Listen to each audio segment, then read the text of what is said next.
Hello friends, இன்றைக்கி unboxing video பார்க்கலாம். Summer ஹாலிடேஸில் வந்து கிட்ஸு வந்து ஸ்க்ரீன் டைம் வந்து அதிகமாகிருச்சு. அதனால இந்த ஸ்க்ரீன் டைமை வந்து குறைக்கிறதுக்காண்டி நாங்கள் வந்து ரிமோட் கார் வந்து ஒன்று ஆர்டர் பண்ணியிருந்தோம் அமேசானில். இந்த காரோட நேம் வந்து remote control drift stunt car. இதில் வந்து என்னெல்லாம் அவங்க கொடுத்துருந்தாங்க அப்படின்னா, காரு, ஒரு ரிமோட்டு, ஒரு சார்ஜர் இருந்துச்சு. கார் வந்து பார்க்கறதுக்கே ரொம்ப நல்லா இருந்துச்சு. இந்த காருக்கு வந்து நம்ம வந்து தனியாக பேட்ரிலாம் போட வேண்டாம். அந்த சார்ஜர் கொடுத்துருந்தாங்க, அதிலேயே நம்ம சார்ஜ் போட்டால் போதும். ஆனால் ரிமோட்டுக்கு வந்து நம்ம என்ன பண்ணணும்னா 2 பேட்ரி வாங்கி போடுற மாதிரி தான் இருந்துச்சு.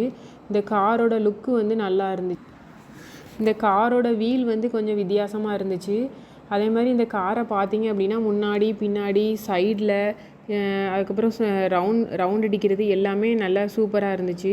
இதை கிட்ஸு பார்த்தோன்னே அவங்களுக்கு வந்து விளாடணுங்கிற ஆசை வந்துருச்சு. உடனே அவங்க மாடிக்கு போய் அவங்க ரேஸ் வச்சு விளாட ஆரம்பிச்சிட்டாங்க. உண்மையிலே நல்லா என்ஜாய் பண்ணாங்க. பர்ச்சேஸ் பண்ணதுக்கு நல்லா ஒர்த்தாக இருந்துச்சு இந்த காரு. இந்த கார் வந்து உங்களுக்கு வேணும்னா நான் வந்து டிஸ்கிரிப்ஷனில் லிங்க் கொடுத்துருக்கேன், நீங்கள் வந்து பர்ச்சேஸ் பண்ணிக்கோங்க. அவங்க நல்லா என்ஜாய் பண்ணி விளாண்டாங்க. அதே மாதிரி இந்த காரில் வந்து மியூசிக்கு, லைட்டு எல்லாமே வந்துச்சு. அதுவுமே அவங்க நல்லா என்ஜாய் பண்ணாங்க. Thank you friends.